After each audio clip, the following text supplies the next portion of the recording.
Dokumentlarni biznesmendan berib yuborib, keyin u biznesmen yo'qolib qolib, yo bo'lmasam siz dokumentlaringizni yo'qotib qo'ygan aeroportdami qaydadir.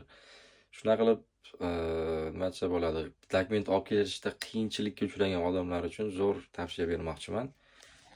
Invest pochta har bitta viloyat tumanlarda bo'lsa kerak, narxi ham qimmatmas ekan.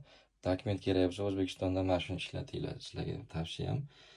5-6 varaqli dokumentim 290 ming so'm, $20 bo'ldi. Eng zo'r tarafi uyingizdagilar shuni chiqarib yuborishadi, shu bilan uyingizga kelar ekan. Haligi biznesmen top yo tanish top qanaqadir, undan berib yubor, keyin yuraydi hovuchlab o'tir, olib kelib berarmikan yo olib kelib bersam ham qanaqa yaxshi holatda kelarmikan deb boshlaringni og'ritib o'tirgandan mana shuni ishlatinglar, to'g'risi. Mana sifatini qaranglar, qattiq qog'ozda zo'r kelgan. Bir haftaning ichida keldi menimcha. Boshimni og'ritib o'tirganim yo'q.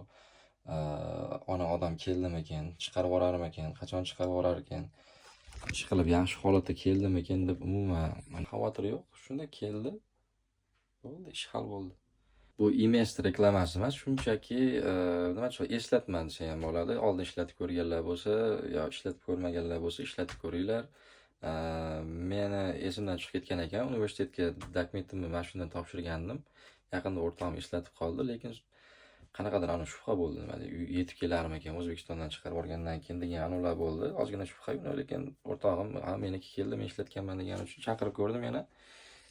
Sizlarga ham maslahat beraman, ishlatib ko'rishni. Agar O'zbekistondan qanaqadir dokument chaqirishlaring kerak bo'lsa, bunaqa yo'li ham bor ekan, mabodoga.